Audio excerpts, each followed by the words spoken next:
2 Korintus pasal 1 ayat 1 dan 2. Salam.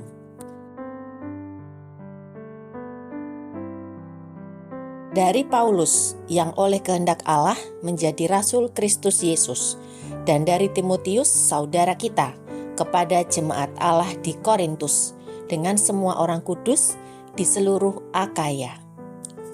Kasih karunia dan damai sejahtera dari Allah Bapa kita dan dari Tuhan Yesus Kristus menyertai kamu. Ayat 3-11. Ucapan syukur.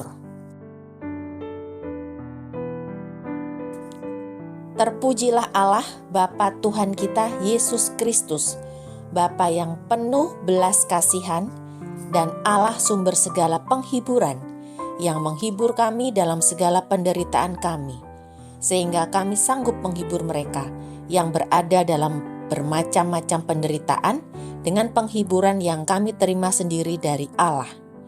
Sebab sama seperti kami mendapat bagian berlimpah-limpah dalam kesengsaraan Kristus, demikian pula oleh Kristus kami menerima penghiburan berlimpah-limpah. Jika kami menderita, hal itu menjadi penghiburan dan keselamatan kamu. Jika kami dihibur, maka hal itu adalah untuk penghiburan kamu, sehingga kamu beroleh kekuatan untuk dengan sabar menderita kesengsaraan yang sama seperti yang kami derita juga. Dan pengharapan kami akan kamu adalah teguh, karena kami tahu bahwa sama seperti kamu turut mengambil bagian dalam kesengsaraan kami, kamu juga turut mengambil bagian dalam penghiburan kami. Sebab kami mau, saudara-saudara, supaya kamu tahu akan penderitaan yang kami alami di Asia Kecil. Beban yang ditanggungkan atas kami adalah begitu besar dan begitu berat, sehingga kami telah putus asa juga akan hidup kami. Bahkan kami merasa seolah-olah kami telah dijatuhi hukuman mati.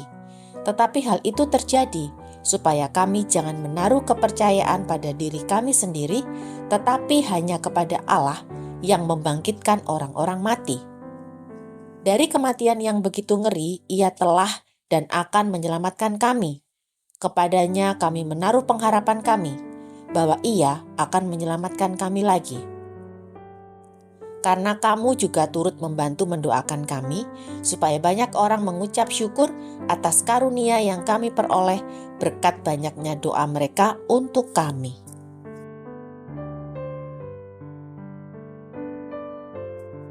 Ayat 12-24. Perubahan dalam rencana Paulus.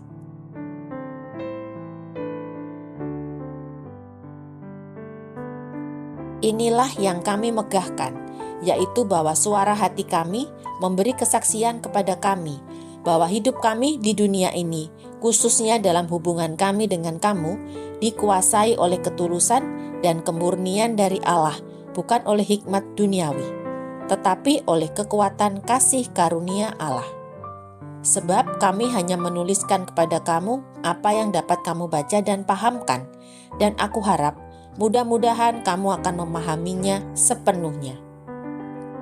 Seperti yang telah kamu pahamkan sebagiannya dari kami, yaitu bahwa pada hari Tuhan Yesus kamu akan bermegah atas kami, seperti kami juga akan bermegah atas kamu. Berdasarkan keyakinan ini, aku pernah merencanakan untuk mengunjungi kamu dahulu, supaya kamu boleh menerima kasih karunia untuk kedua kalinya. Kemudian aku mau meneruskan perjalananku ke Makedonia, lalu dari Makedonia kembali lagi kepada kamu, supaya kamu menolong aku dalam perjalananku ke Yudea. Jadi, adakah aku bertindak serampangan dalam merencanakan hal ini? Atau adakah aku membuat rencanaku itu menurut keinginanku sendiri, sehingga padaku serentak terdapat ya dan tidak? Demi Allah yang setia, janji kami kepada kamu bukanlah serentak ya dan tidak. Karena Yesus Kristus anak Allah yang telah kami beritakan di tengah-tengah kamu, yaitu olehku dan oleh Silwanus dan Timotius, bukanlah ya dan tidak, tetapi sebaliknya, di dalam Dia hanya ada ya. Sebab Kristus adalah ya bagi semua janji Allah. Itulah sebabnya oleh Dia kita mengatakan amin untuk memuliakan Allah.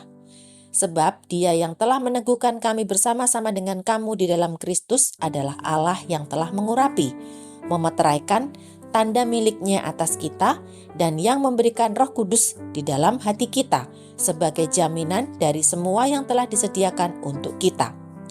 Tetapi aku memanggil Allah sebagai saksiku. Ia mengenal aku, bahwa sebabnya aku tidak datang ke Korintus ialah untuk menyayangkan kamu. Bukan karena kami mau memerintahkan apa yang harus kamu percayai, karena kamu berdiri teguh dalam imanmu. Sebaliknya, kami mau turut bekerja untuk sukacitamu.